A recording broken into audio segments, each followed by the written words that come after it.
ಯೇಸು ಕ್ರಿಸ್ತನ ನಾಮದಲ್ಲಿ ನಿಮ್ಮೆಲ್ಲರಿಗೂ ವಂದನೆಗಳು.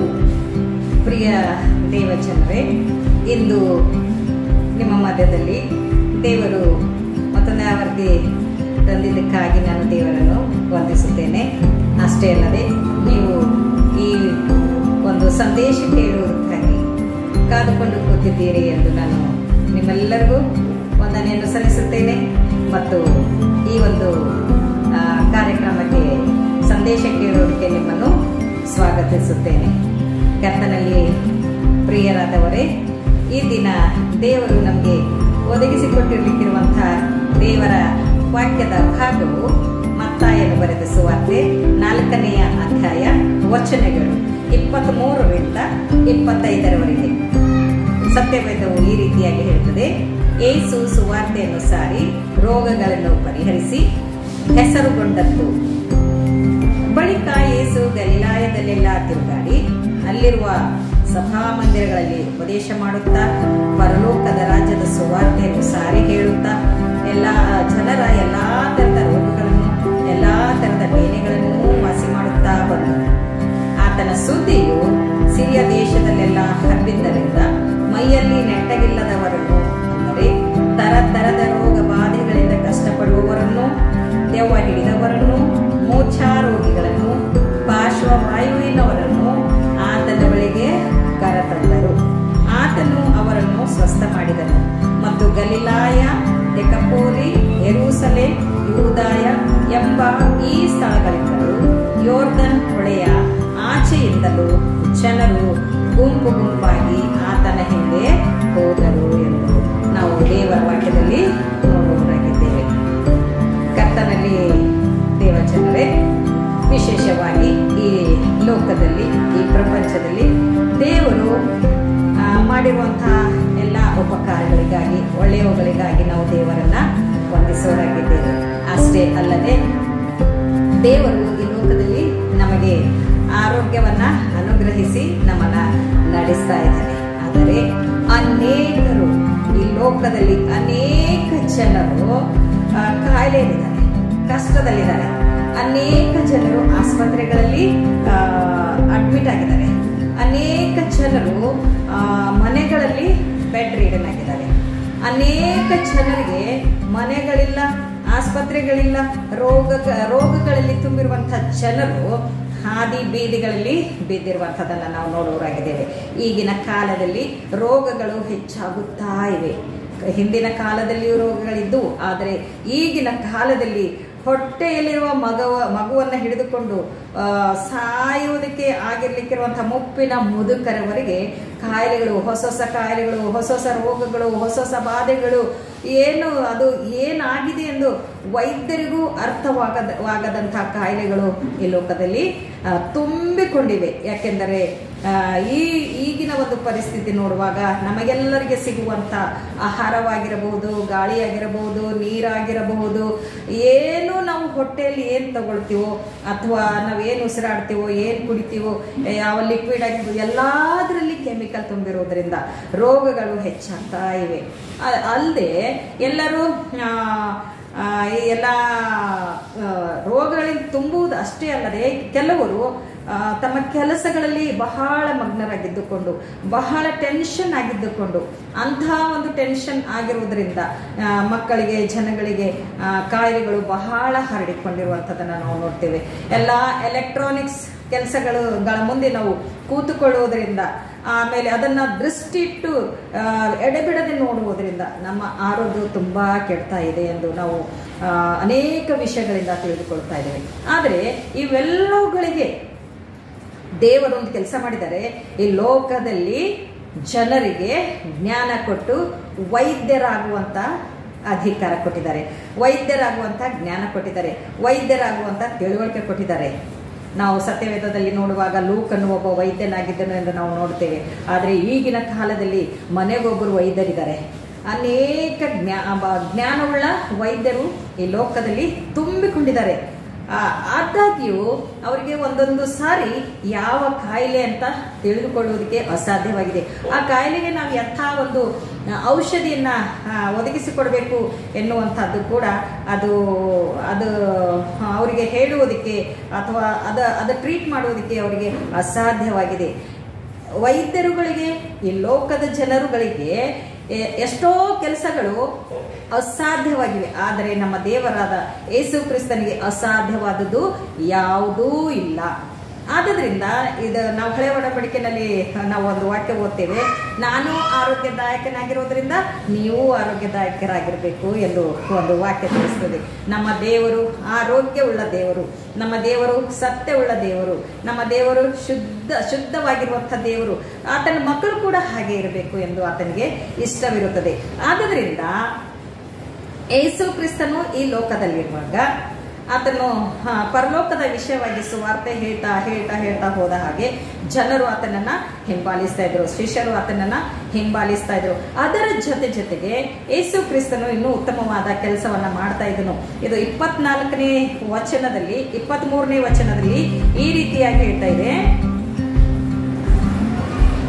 ಸುವಾರ್ತೆ ಸಾರಿ ಹೇಳುತ್ತಾ ಜನರ ಎಲ್ಲಾ ತರದ ರೋಗಗಳನ್ನು ಎಲ್ಲಾ ತರದ ಬೇನೆಗಳನ್ನು ವಾಸಿ ಮಾಡುತ್ತಾ ಬಂದನು ಅಂತ. ಅಲ್ಲಿ ಒಂದೇ ರೋಗ ಅಂತ ಮೆನ್ಷನ್ ಮಾಡಿಲ್ಲ, ಒಂದೇ ಕಾಯಿಲೆ ಅಂತ ಮೆನ್ಷನ್ ಮಾಡಿಲ್ಲ. ಎಲ್ಲಾ ತರದ ರೋಗಗಳಂತ ಹೇಳ್ತಾ ಇದ್ದಾರೆ, ಎಲ್ಲಾ ತರದ ಬೇನೆಗಳು ಅಂತ ಹೇಳ್ತಾ ಇದ್ದಾರೆ. ಎಲ್ಲಾ ತರದ ರೋಗಗಳು, ಎಲ್ಲಾ ತರದ ಬೇನೆಗಳು ಅಂತಂದ್ರೆ ಸ್ಕಿನ್ ಡಿಸೀಸ್ ಆಗಿರಬಹುದು, ಅದಾದ್ಮೇಲೆ ಕ್ಯಾನ್ಸರ್ ಆಗಿರಬಹುದು, BP ಆಗಿರಬಹುದು, ಶುಗರ್ ಆಗಿರಬಹುದು, ಆಮೇಲೆ ಎಷ್ಟೋ ತರದ ಬೇನೆಗಳು ಹೇಳದೆ ಅದಕ್ಕೆ ಹೆಸರು ಕೂಡ ಇರಲಾರಂತ ಬೇನೆಗಳು, ಬೇಸರಿಕೆಗಳು, ನೋವುಗಳು, ರೋಗಗಳಿವೆ. ಹಾಗೆ ಯೇಸು ಸ್ವಾಮಿ ಆಗಿನ ಕಾಲದಲ್ಲಿ ಕೂಡ ಅನೇಕ ರೋಗಗಳಿದ್ದವು. ನಾವು ನೋಡ್ತೇವೆ, ರಕ್ತ ಕುಸುಮ ರೋಗಿಯನ್ನ ನೋಡ್ತೇವೆ, ಮೂರ್ಛಾ ರೋಗಿಯನ್ನ ನೋಡ್ತೇವೆ, ದೆವ್ವ ಹಿಡಿದವರನ್ನ ನೋಡ್ತೇವೆ. ಈ ರೀತಿಯಾಗಿ ಅನೇಕ ತರದ ರೋಗಗಳನ್ನ, ಬೇನೆಗಳನ್ನ ಆತನು ವಾಸಿ ಮಾಡ್ತಾ ಇದ್ದನು ಎಂದು ನಾವು ನೋಡ್ತೇವೆ. ಅದಕ್ಕೋಸ್ಕರ ಆತನು ಎಲ್ಲೆಲ್ಲಿ ಹೋಗ್ತಾನೋ ಆತನ ಹಿಂದೆ ಜನರ ಒಂದು ದೊಡ್ಡ ಗುಂಪೆ ಅಲ್ಲಿ ಸೇರ್ತಾ ಇತ್ತು.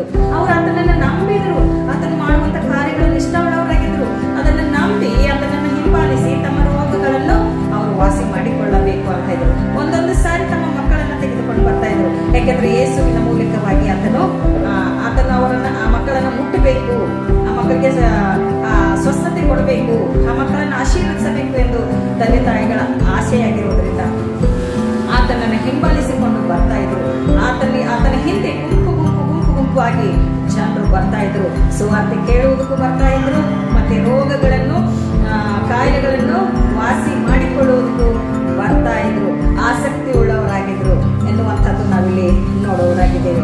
ಕರ್ತನಲ್ಲಿ ಪ್ರೀತಿಯುಳ್ಳ ದೇವಜನರೇ, ಯೇಸು ಕ್ರಿಸ್ತನು ಆಗಿನ ಕಾಲದಲ್ಲಿ ಅನೇಕ ರೋಗಗಳನ್ನು, ಅನೇಕ ತರದ ಬೇನೆಗಳನ್ನು ವಾಸಿ ಮಾಡಿದ ಹಾಗೆ ಇನ್ನೂ ಅನೇಕ ಕೆಲಸಗಳನ್ನು ಆತನು ಮಾಡಿದನು. ಏನಂತಂದ್ರೆ, ಎಲ್ಲಾ ತರದ ರೋಗ ಬಾಧೆಗಳಿಂದ ಕಷ್ಟಪಡುವವರನ್ನು, ದೆವ್ವ ಹಿಡಿದವರನ್ನು, ಮೂರ್ಛಾ ರೋಗಿಗಳನ್ನು, ಪಾರ್ಶ್ವವಾಯು ರೋಗಿಗಳನ್ನು ವಾಸಿ ಮಾಡಿದನು ಎಂದು ನಾವು ನೋಡುವರಾಗಿದ್ದೇವೆ. ಕರ್ತನಲ್ಲಿ ಪ್ರೀತಿಯ ದೇವಜನರೇ, ಮೂರ್ಛಾ ರೋಗವು ಎಷ್ಟೋ ಭಯಂಕರವಾದ ರೋಗವಾಗಿದೆ. ಮೂರ್ಛಾ ರೋಗಿಯು ಎಲ್ಲಿ ಬೀಳ್ತಾನೋ ಗೊತ್ತಿಲ್ಲ, ಎಲ್ಲಿ ಅವನಿಗೆ ಮೂರ್ಛೆ ರೋಗ ಬರ್ತದೋ ಗೊತ್ತಿಲ್ಲ, ಯಾವ ಬೆಂಕಿಯಲ್ಲಿ ಬೀಳ್ತಾನೋ ಗೊತ್ತಿಲ್ಲ, ಯಾವ ನೀರಿನಲ್ಲಿ ಬಿದ್ದು ಸಾಯ್ತಾನೋ ಗೊತ್ತಿಲ್ಲ.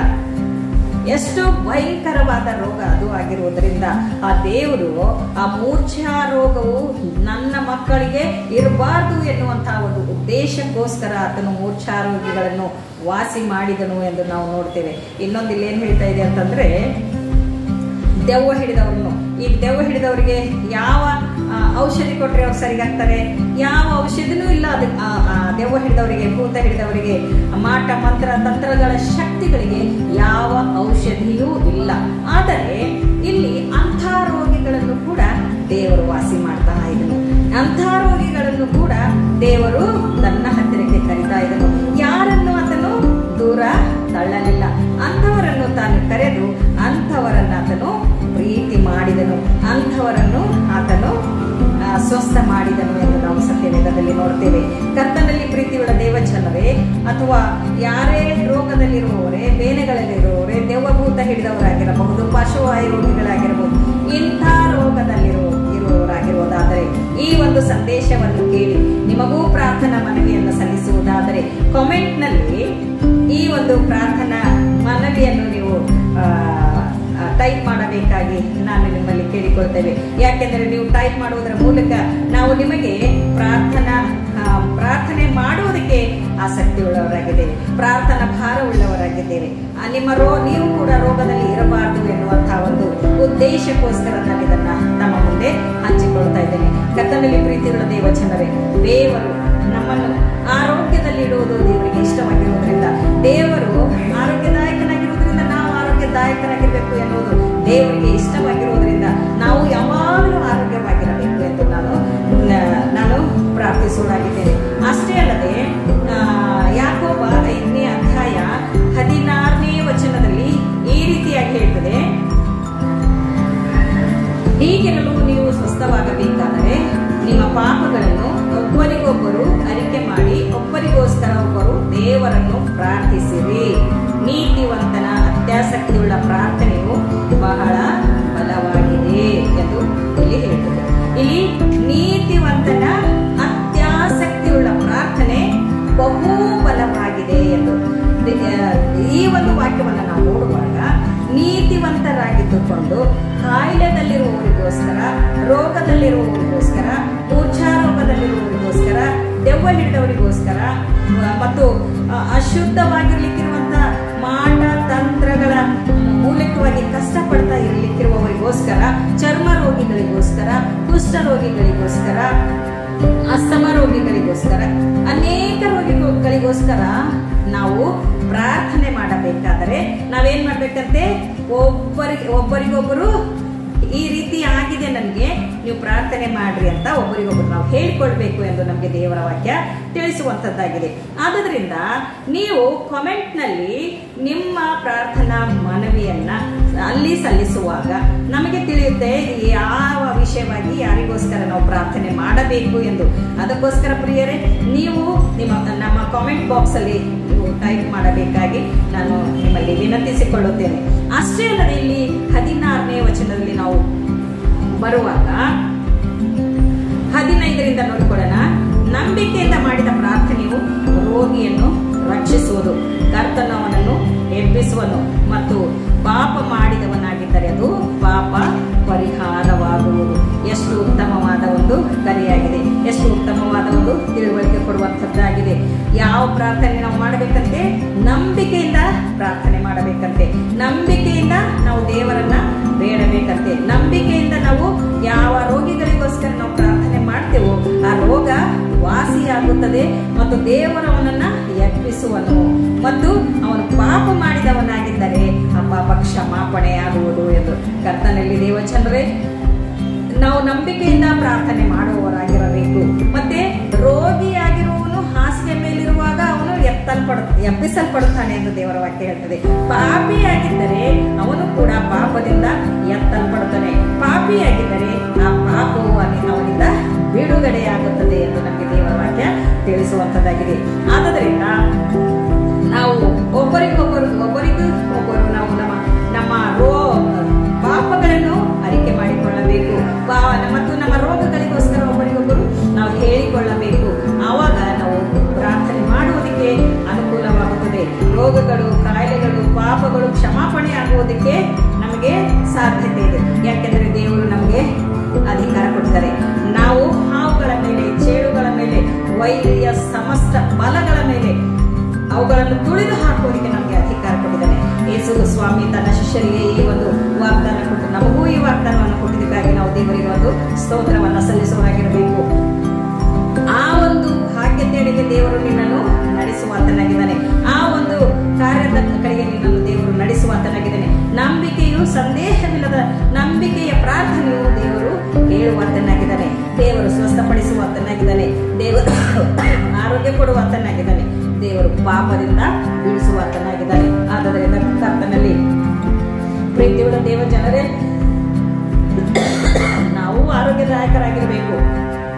ಆದ್ದರಿಂದ ಸ್ತುತಿಸಿ ಕೊಂಡಾಡಿ ಆರಾಧಿಸೋಣ ಎಂದು ಹೇಳುತ್ತಾ ಒಬ್ಬರಿಗೊಬ್ಬರು ಪ್ರಾರ್ಥಿಸೋಣ ಅಂತ ಹೇಳ್ತಾ ಎಲ್ಲರಿಗೂ ಯೇಸು ಕ್ರಿಸ್ತನ ನಾಮದಲ್ಲಿ ವಂದನೆಗಳು.